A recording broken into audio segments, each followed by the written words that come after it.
आइए दोस्तों, नमस्कार। आज हम 12th फिजिक्स का अगला चैप्टर शुरू करते हैं, जिसका नाम है प्रकाश का अपवर्तन तथा पूर्ण आंतरिक परावर्तन। तो इस चैप्टर में हमारा सबसे पहला जो टॉपिक आता है वो है प्रकाश का अपवर्तन। प्रकाश का अपवर्तन क्या होता है? तो प्रकाश का अपवर्तन क्या होता है? तो प्रकाश किरण के एक पारदर्शी माध्यम से दूसरे पारदर्शी माध्यम में प्रवेश करने पर मार्ग से विचलित होने की घटना को प्रकाश का अपवर्तन कहते हैं। तो ये कहने का क्या मतलब हुआ कि जब प्रकाश किरण एक पारदर्शी माध्यम, पारदर्शी होना चाहिए तभी तो प्रकाश किरण निकलेगी। तो एक पारदर्शी माध्यम से दूसरे पारदर्शी माध्यम में जब प्रकाश किरण जाती है तो वो अपने मार्ग से थोड़ी सी विचलित हो जाती है, थोड़ी सी हट जाती है। तो ये घटना हमारी प्रकाश का अपवर्तन कहलाती है। अब जैसे मान लो ये हमारे पास दो माध्यम है, एक ये ऊपर वाला माध्यम है और एक ये नीचे वाला माध्यम है। मान लो ऊपर वाला हवा है और नीचे वाला कांच या पानी, कुछ भी कोई और माध्यम। तो ये प्रकाश की किरण आई, इस तरह से आई, ठीक है, और ये यहाँ से थोड़ा सा इधर विचलित हो गई, ठीक है, इस तरह से आई। और ये वैसे जाना इसको इस तरह से चाहिए था यहाँ पर, लेकिन ये यहाँ न जाके थोड़ी सी हट के उधर विचलित हो गई। तो ये जो विचलन हुआ, इसने ये जो मार्ग इसका सीधा ये था, यहाँ आना चाहिए था, लेकिन माध्यम बदलने से ये थोड़ा सा इधर हट गई। तो ये जो हटने की घटना हुई, जो विचलन की घटना हुई, यही कहलाती है हमारी प्रकाश का अपवर्तन। अब इस पर मान लो हमने एक अविलंब डाल दिया, ये तो ये है हमारी, इसको बोलते हैं हम आपतित किरण। जो किरण आती है वो होती है हमारी आपतित किरण,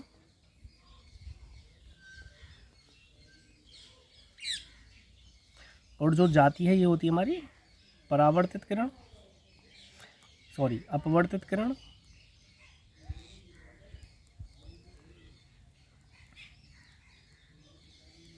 ठीक है, ये हो गई हमारी आपतित किरण, ये हो गई हमारी अपवर्तित किरण।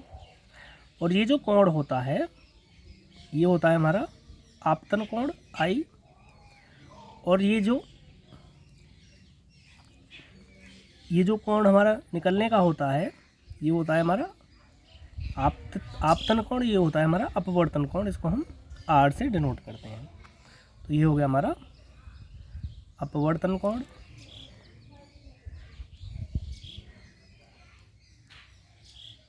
और ये हो गया हमारा आपतन कोण। छोटी छोटी चीज़ें समझना बहुत ज़रूरी है। और ये बिंदु जहाँ से हमारे ये विचलन होता है ये कहलाता है हमारा आपतन बिंदु।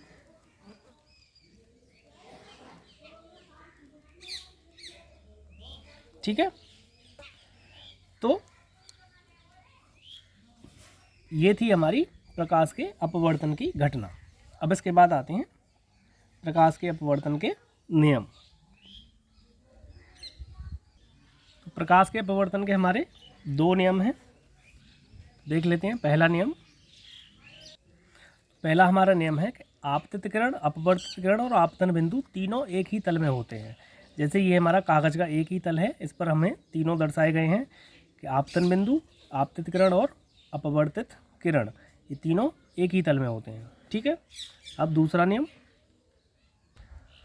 नियम है कि दो माध्यमों के लिए आपतित कोण की ज्या साइन या अपवर्तित कोण की ज्या का अनुपात एक नियतांक होता है। जैसे हम कह सकते हैं कि साइन आई बटे साइन आर, ये एक हमारा नियतांक होता है। नियतांक मतलब कांस्टेंट। अगर हमारा पहला माध्यम को हम 1 मान लें, दूसरे माध्यम को 2 मान लें, तो इसको हम लिख सकते हैं 1n2। ठीक है, इसी को हम, इस जो दूसरा नियम है हमारा अपवर्तन का, इसी को हम कहते हैं स्नेल का नियम। इसको हम दूसरे नाम से भी जानते हैं, स्नेल के नियम से। इसे हम स्नेल का नियम भी कहते हैं। ये जो हमारा दूसरा नियम है इसको हम स्नेल का नियम भी कहते हैं, ठीक है। और ये जो नियतांक है 1 and 2, इसको हम बोलते हैं एक पहले माध्यम के सापेक्ष दूसरे माध्यम का अपवर्तनांक। ये जो 1 and 2 है इसको बोलते हैं हम पहले माध्यम के सापेक्ष दूसरे माध्यम का अपवर्तनांक, ठीक है। तो ये होता है हमारा अपवर्तनांक। जो n हमने हमारा नियतांक था इसको बोलते हैं हम पहले माध्यम के सापेक्ष दूसरे माध्यम का अपवर्तनांक, ठीक है। अपवर्तनांक समझ में आ गया। अब अपवर्तनांक हमारे दो तरह के होते हैं, पहला निरपेक्ष अपवर्तनांक और दूसरा सापेक्ष अपवर्तनांक। तो सबसे पहले देखते हैं निरपेक्ष अपवर्तनांक।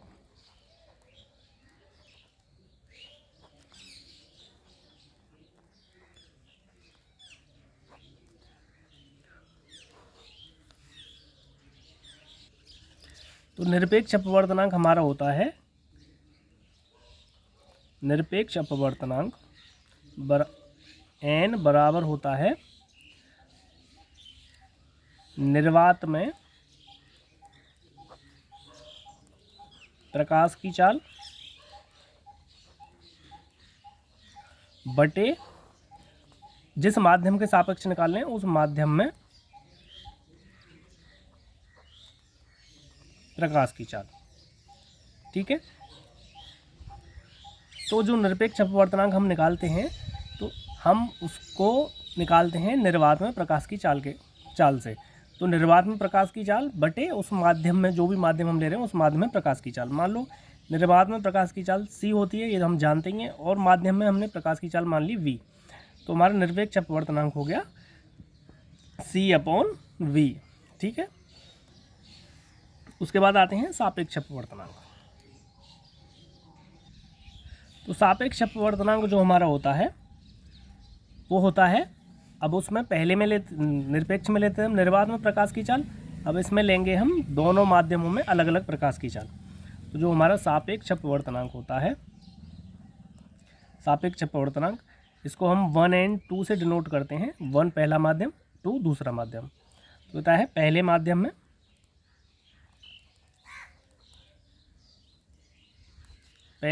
में प्रकाश की चाल बटे दूसरे माध्यम में प्रकाश की चाल,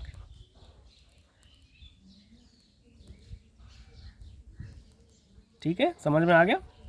तो इसमें दोनों माध्यमों में अलग अलग हम प्रकाश की चाल के अनुपात को निकालते हैं। मान लो पहले माध्यम में प्रकाश की चाल v1 और दूसरे में v2, तो हमारा सापेक्ष अपवर्तनांक 1 and 2, 1 और 2 हम पहले और दूसरे माध्यम के लिए लेते हैं। तो पहले माध्यम के लिए हमने 1 ले लिया, दूसरे के लिए 2 ले लिया। तो ये हो गया हमारा सापेक्ष अपवर्तन। निरपेक्ष में हम निर्वात से कंपेयर करते थे और सापेक्ष में हम दोनों माध्यमों की अलग अलग वेग निकालते हैं, ठीक है। अब हमारा अगला टॉपिक आता है अपवर्तनांकों के बीच संबंध। अब हमारे पास मान लो अलग अलग माध्यमों के अपवर्तनांक हैं, तो उनका के बीच संबंध कैसे निकालेंगे। अब मान लो हम दो माध्यम लेते हैं, ये मान लो माध्यम 1 और ये माध्यम 2, ठीक है। अब यहाँ से कोई प्रकाश की किरण आई और वो इधर चली गई, ठीक है। अब यहाँ से हमने अभिलंब डाल दिया, ये हमारा आपतित किरण, ये अपवर्तित किरण, ये आपतन कोण I और ये अपवर्तन कोण R। तो स्नेल के नियम से हम जानते हैं 1 and 2 पहले माध्यम का अपवर्तनांक पहले माध्यम के सापेक्ष दूसरे माध्यम का अपवर्तनांक 1 and 2 बराबर होगा हमारा sin I बटे sin R के, ठीक है। स्नेल के नियम से हम जानते हैं।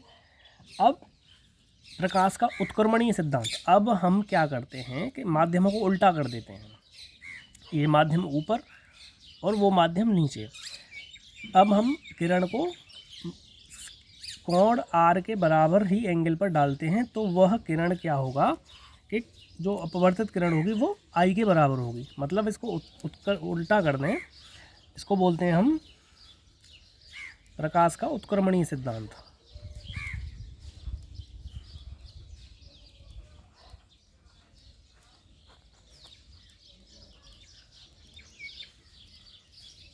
प्रकाश के उत्क्रमणीय सिद्धांत से अगर हम इसको उल्टा कर दें, पहला माध्यम ऊपर, दूसरा ऊपर, पहला नीचे, तो क्या होगा 2n1।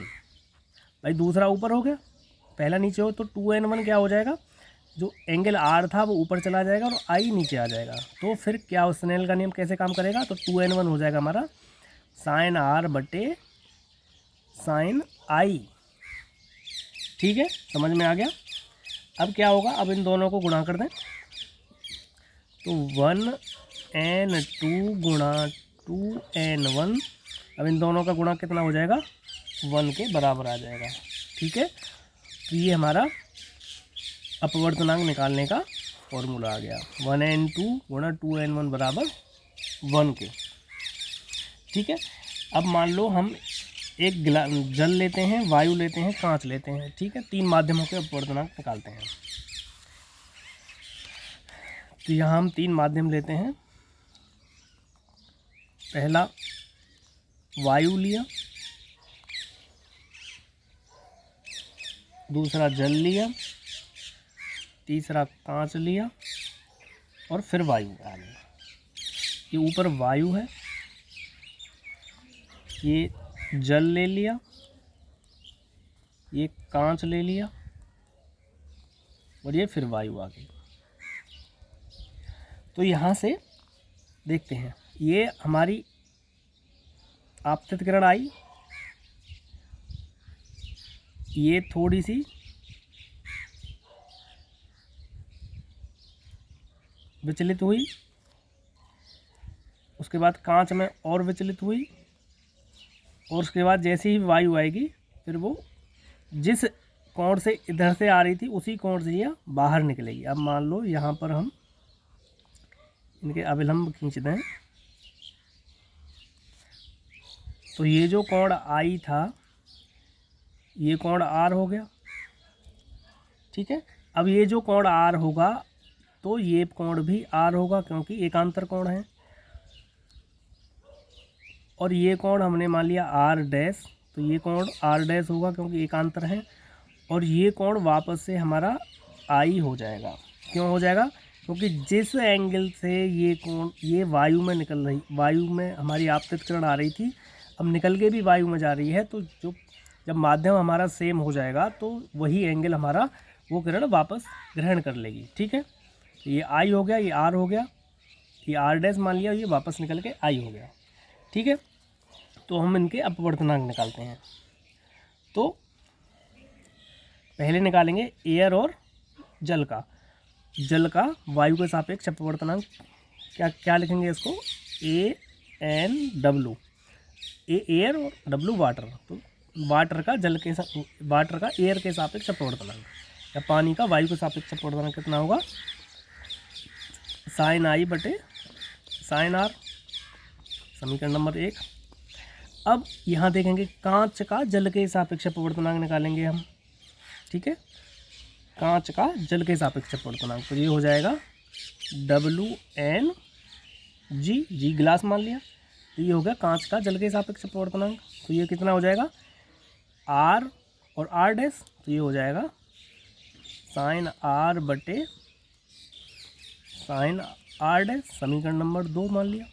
ठीक है, क्योंकि ये हमारा एंगल R था और ये हमारा R डैश हो गया, समझ में आ गया। अब निकालेंगे, अब फिर वायु का कांच के सापेक्ष अपवर्तनांक निकालेंगे। यहाँ पर ये वायु आ गई, ये कांच आ गया, तो वायु का कांच के सापेक्ष, तो GNA, तो ये R डैश है हमारा आपतित कोण, और अपवर्तित कोण आई हो गया, तो ये साइन R डैश बटे साइन आई, समीकरण नंबर 3 हो गया।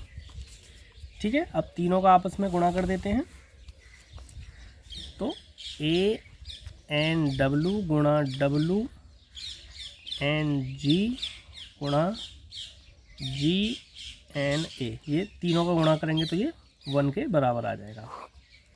ठीक है, समझ में आ गया। तो ये था हमारा, अगर हमें किन्हीं 2 माध्यम या 3 माध्यम में एक या दो अपवर्तनांक दिए हों तो दो अपवर्तनांक दिए हों तो तीसरा की वैल्यू हम निकाल सकते हैं। ठीक है, समझ में आ गया। दो अपवर्तनांक दिए हों सापेक्ष अपवर्तनांक, एक की वैल्यू हमें दी हो तो दूसरे की वैल्यू हम निकाल सकते हैं यहाँ से और इस तरह से। ठीक है, अब अगला टॉपिक आता है हमारा अपवर्तनांक की प्रकाश की तरंग दैर्ध्य पर निर्भरता। अब मान लो हमारे पास दो माध्यम हैं और दोनों माध्यमों का दूसरे माध्यम का पहले सापेक्ष अपवर्तनांक हम जानते हैं 1n2 बराबर होता है v1/v2। पहले माध्यम में प्रकाश की चाल बटे दूसरे माध्यम में प्रकाश की चाल। अब क्या होता है, जब अपवर्तन की घटना होती है तो अपवर्तन की घटना में प्रकाश की आवृत्ति नहीं बदलती। इसको मैं लिख देता हूँ, अपवर्तन की घटना में प्रकाश की आवृत्ति नहीं बदलती और तरंग दैर्ध्य बदल जाती है। ठीक है, तो हम जानते हैं कि v बराबर हमारा n लैम्डा होता है।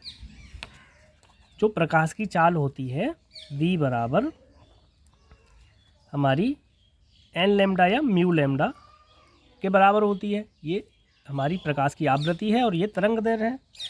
अब आवृत्ति बदलती नहीं लेकिन तरंग दैर्ध्य बदल जाती है, तो 1n2 बराबर हो जाएगा v1/v2। अब इनके मान रख देते हैं, तो न्यू लैम्डा 1/न्यू लैम्डा 2, क्योंकि आवृत्ति बदलती नहीं तरंग दैर्ध्य बदल जाती है, तो न्यू से न्यू कट गया, तो 1n2 बराबर हो जाएगा हमारा v1/v2 बराबर लैम्डा 1/λ2। तो पहले माध्यम में तरंग दैर्ध्य बटे दूसरे माध्यम में तरंग दैर्ध्य। तो अपवर्तनांक की जो रेशो होता है वो हमारा होता है पहले माध्यम में प्रकाश की तरंग दैर्ध्य बटे दूसरे माध्यम में प्रकाश की तरंग दैर्ध्य, या पहले माध्यम में प्रकाश की चाल बटे दूसरे माध्यम में प्रकाश की चाल। ठीक है, कुछ अपवर्तन की घटनाएं होती हैं, वो थ्योरी की घटनाएं आप पढ़ सकते हैं, जैसे रात्रि में तारों का टिमटिमाना। रात्रि में जो तारे टिमटिमाते हैं वो हमारी अपवर्तन की घटना होती है। सूर्य वास्तविक सूर्योदय से कुछ मिनट पहले तथा सूर्यास्त के बाद कुछ मिनट बाद तक दिखाई देता है, वो भी हमारे अपवर्तन के कारण दिखाई देता है, क्योंकि उसका जो एंगल होता है वो हमारा जो अपवर्तित कोण होता है वो हमारा कम हो जाता है, जिसकी वजह से सूर्य हमें सूर्यास्त के बाद भी थोड़ी देर दिखाई देता है। ठीक है, जैसे पानी से भरा तालाब जो हमें कम गहरा दिखाई देता है, भरा हुआ तालाब हमें लगता है कि इसकी तलहटी बहुत ऊंची है, वो भी हमारी अपवर्तन की घटना है, क्योंकि जो प्रकाश की किरण जाती है तो उसका हमारा अपवर्तन कोण कम हो जाता है, जिससे कि हमें वो उठा हुआ दिखाई देता है, जबकि एक्चुअल में वो गहरा होता है। ठीक है, अब जल में कोई हम पेन या कुछ डुबा दें तो वो कुछ टेढ़ी प्रतीत होती है। वो टेढ़ी इसीलिए होती है क्योंकि जो हमारा अपवर्तन कोण है वह चेंज हो जाता है हमारे आपतन कोण से, तो जिससे वो जितना चेंज होता है उतनी ही वो वस्तु हमें टेढ़ी दिखाई देती है। ठीक है, तो ये कुछ टॉपिक थे। इसके बाद हमारा अगला टॉपिक आता है पूर्ण आंतरिक परावर्तन। चलिए इस टॉपिक को समझते हैं। अब हमारे पास कोई मान लो दो माध्यम है, एक सघन है, मान लो ऊपर वाला सघन माध्यम है और नीचे वाला विरल माध्यम है। अब ये हमारा अभिलंब है और ये हमारी आपतित किरण है और ये हमारा अपवर्तित किरण हो गई, ये I हो गया और ये हमारा R हो गया। अब हम क्या करते हैं कि धीरे धीरे आपतित कोण को बढ़ाते हैं, सघन माध्यम में आपतित कोण को बढ़ाते हैं। तो जैसे ही आपतित कोण बढ़ेगा तो हमारा जो विरल माध्यम का अपवर्तित कोण है वो भी बढ़ेगा। मान लो इसको हम इधर बढ़ाते हैं और ये इधर बढ़ेगा, तो ऐसी स्थिति कि एक ऐसी स्थिति आ जाती है कि जब सघन माध्यम में कोण को बढ़ाते बढ़ाते मान लो हम यहाँ ले आए, तो ये जो हमारा अपवर्तित कोण है वह 90 डिग्री हो जाता है। तो जो हमारी किरण है वो दोनों माध्यमों के बीच से निकल जाती है। समझ में आ रही है बात। ऐसी स्थिति कि सघन माध्यम में हमारा जो आपतन कोण है वो ऐसी स्थिति में आ जाए कि जो विरल माध्यम का अपवर्तन कोण है वह 90 डिग्री हो जाए, तो वो हमारा आपतन कोण कहलाता है कांतिक कोण। ठीक है, समझ में आ गया। तो सघन माध्यम में वह आपतन कोण जिसके लिए विरल माध्यम का अपवर्तन कोण 90 डिग्री हो जाता है, तो वह आपतन कोण हमारा कांतिक कोण कहलाता है, और इसे हम C से दर्शाते हैं। अब मान लो आपतन कोण I बराबर हो गया C और अपवर्तन कोण R बराबर हो गया 90। ठीक है, तो विरल का सघन माध्यम के सापेक्ष अपवर्तनांक n बराबर कितना हो जाएगा, क्या होता है साइन I बटे साइन R, और साइन I हमारा कितना है साइन C हो गया, और साइन C बटे साइन 90, और साइन 90 की वैल्यू 1 होती है, तो ये हो जाएगा हमारा साइन C के बराबर। तो n बराबर हो गया हमारा साइन C। ये था सघन के सापेक्ष विरल का, विरल का सघन के सापेक्ष, ये था विरल का सघन के सापेक्ष। अब हम इसको उल्टा कर दें भाई, सघन का विरल के सापेक्ष निकाल दें।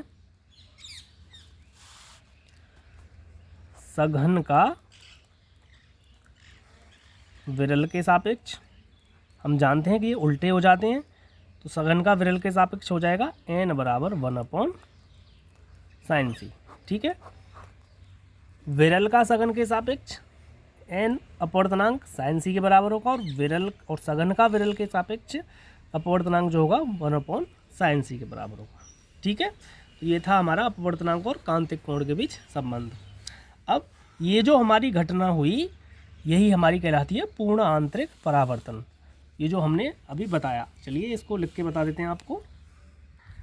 अब हमारा कांतिक कोण था जो कि हमारे दोनों के बीच से अपवर्तित किरण निकल रही थी। अब एक कंडीशन, जब हम प्रकाश की किरण को कांतिक कोण से बड़े कोण पर आपतित करेंगे, कांतिक कोण से जब बड़े कोण पर आपतित करेंगे तो हमारा जो अपवर्तन कोण है वो कांतिक कोण से भी बड़ा बनेगा, और कांतिक कोण से बड़ा बनेगा तो जो हमारी किरण थी वो जिस माध्यम में आ रही थी उसी माध्यम में वापस लौट जाती। ठीक है, तो जब प्रकाश की किरण कांतिक कोण से बड़े कोण पर आपतित होती है तो वह उसी माध्यम में वापस लौट जाती है। यही घटना हमारी पूर्ण आंतरिक परावर्तन कहलाती है। ठीक है, समझ में आ गया। अब पूर्ण आंतरिक परावर्तन के कुछ उदाहरण देख लेते हैं। जैसे रेगिस्तान में मरीचिका बनती है, ठंडे प्रदेशों में भी मरीचिका बनती है, हीरा चमकता है, जल में हम परख नली डुबो दें तो वो चमकती है, कांच में पड़ी दरार जो है वो भी चमकती है। अच्छा, कांच में वायु का बुलबुला जो है वो भी चमकता है, जल में वायु का बुलबुला वो चमकता है। तो ये सब चीज़ें थी पूर्ण आंतरिक परावर्तन के कुछ उदाहरणों की। ठीक है, एक और छोटा सा टॉपिक बचता है इस चैप्टर में कि किसी द्रव में डुबोई कोई वस्तु है तो उसकी वास्तविक और आभासी गहराई में क्या संबंध होता है। तो उसका डेरिवेशन कभी नहीं पूछा जाता, ये आपके कोर्स में भी नहीं है, तो इस पर कभी कभी क्वेश्चन पूछ लिए जाते हैं। तो जो हमारी आभासी गहराई, इसका मैं डायरेक्ट फॉर्मूला बता देता हूँ आपको। तो आभासी गहराई है, उसको हम h मान लेते हैं, स्मॉल h, वो बराबर होती है वास्तविक गहराई